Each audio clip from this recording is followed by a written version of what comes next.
G'day guys and gal! You've probably heard of a pleasure world, mostly because the word pleasure gets you stiffer than a lizard left in the Aussie sun. Also because One Mind Syndicate made a couple extremely clickbaity videos on the topic that aren't very accurate. No, you will not find nuns getting BDSM'd on these worlds, and it's definitely not just the Slaneshi cum pit. But I can't bash the man too much. Sex sells, and it obviously attracted hordes of horny prepubescent virgins. Regardless, One Mind Syndicate trying to teach you about alleged sex worlds just doesn't seem right. It'd be like your uncle showing you how to put on a condom. I mean, you do know that pleasure worlds are also called garden worlds. Sure, a garden also has a lot of bush, but the first thing I think about when you say garden world isn't sweaty nun BDSM. The Imperium would have no issue exterminating the shit out of these worlds if it was infested with heresy.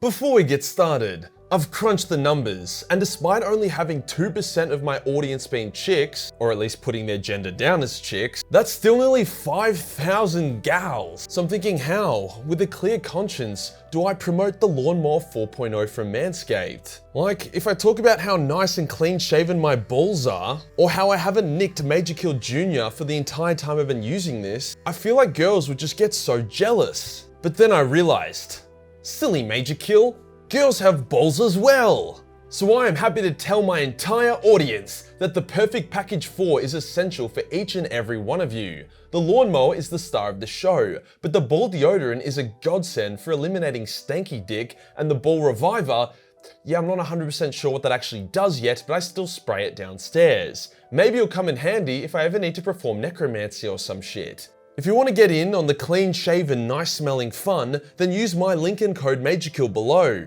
It will get you 20% off your order and free international shipping, as well as a free toiletries bag and a very comfy pair of undies. That's pretty bloody good if you ask me. Cheers to Manscaped for sponsoring this video. Today we'll go over a pleasure world, what they are, who visits, and yes, we will talk about how prolific orgies are on them. Let's get into it. The Imperium, despite being super racist, is a very diverse place. There are a multitude of different types of planets that humans can live on. These range from reasonably pleasant civilized worlds to overcrowded hive worlds all the way down to death worlds, which, yeah, use your fucking imagination. Out of all these worlds, by far the nicest are the pleasure worlds, also known as paradise worlds or garden worlds. They are characterized by their reasonably low populations, little to no taxes paid to the Imperium, and abundance of important influential people who want to take a break from fighting space bugs to death here and there. Most of them are landlocked and potentially even population controlled to ensure that it doesn't eventually just become another shithole in the Imperium. The word pleasure, much to every simp's dismay, isn't synonymous with sexual activity. I take pleasure in sitting on a beach on a nice day. I take pleasure in beating some sweaty Korean in Age of Empires 3, and I take pleasure in hooking Tracer as Roadhog in Overwatch. So for the most part, pleasure worlds are basically just one big world full of tourism. So who gets to visit these pleasure worlds? Well, they do have a decent amount of workers and servitors there to cater to the world's visitors. Someone's got to blend that pina colada, you know?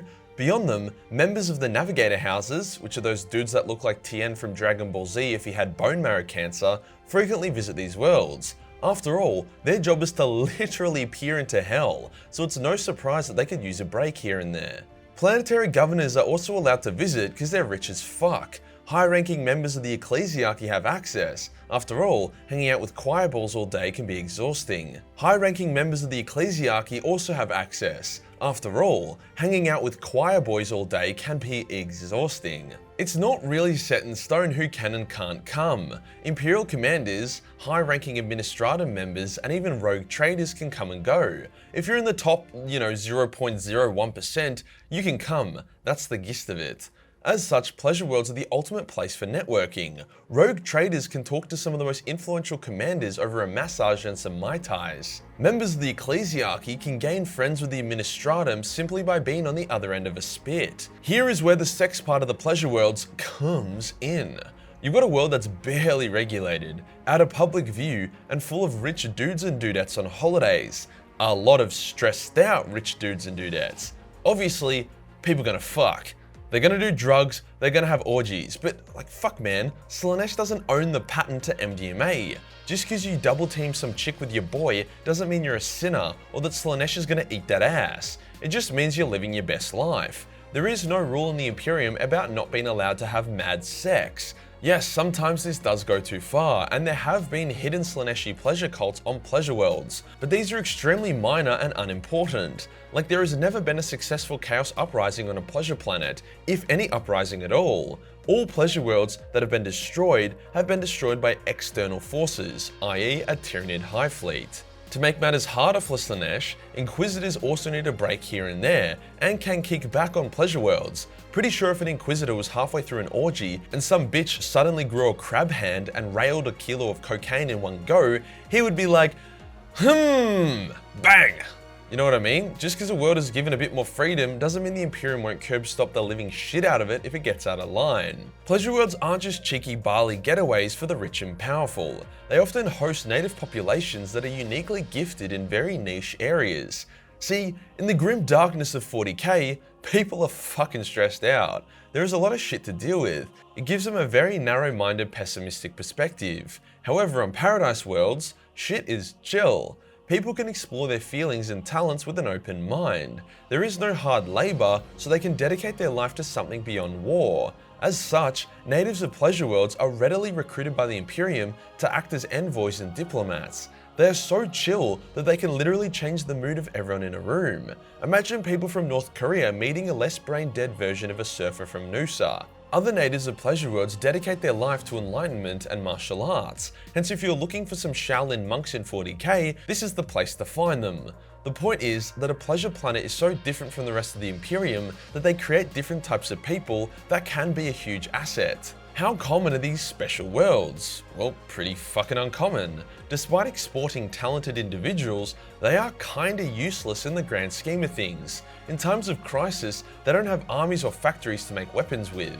The planetary conditions for a pleasure world are also very unique. If it's a super verdant world with great weather, it'll usually get turned into an agri world for large-scale food production.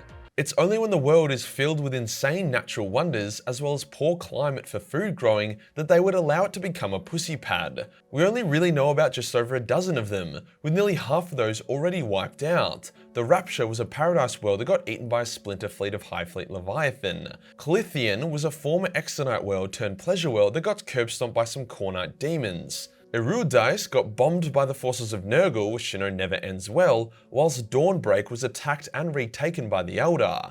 I say retaken, as quite a few pleasure worlds used to be maiden worlds. Maiden worlds being planets terraformed by the Elder thousands of years ago to be very nice and lush. With the remnants of the Elder Empire scattered, many of these maiden worlds were abandoned, then taken by the Imperium, because they're just so damn nice. Occasionally, the Elder will massacre some unsuspecting humans on these worlds because they're salty about how fucked on their race has gotten, which is a point of major friction between the two factions. Like 9 out of 10 times when the Elder randomly attack a human world, it's because it used to be a maiden world. I'm actually really surprised that One Mind Syndicate was able to pump out 2 16-minute videos on this topic, because there is fuck all lore about pleasure worlds. Like I've basically included every bit of lore I was able to scour across multiple sources, and this video would be lucky to clock 10 minutes. I may be full of shit and occasionally get the lore wrong, but at least I don't waste your time by bloating the ever-living shit out of my content. If you enjoyed the video and you want to support the channel, then Patreon is the place to be. Only $1 per month give you access to a boatload of pleasurable hentai, and I mean pleasurable in a sexual way here. Hit the subscribe button, then hit the real subscribe button for more gardening content. Join the Discord for more memes, and I'll see you in the next one. Peace.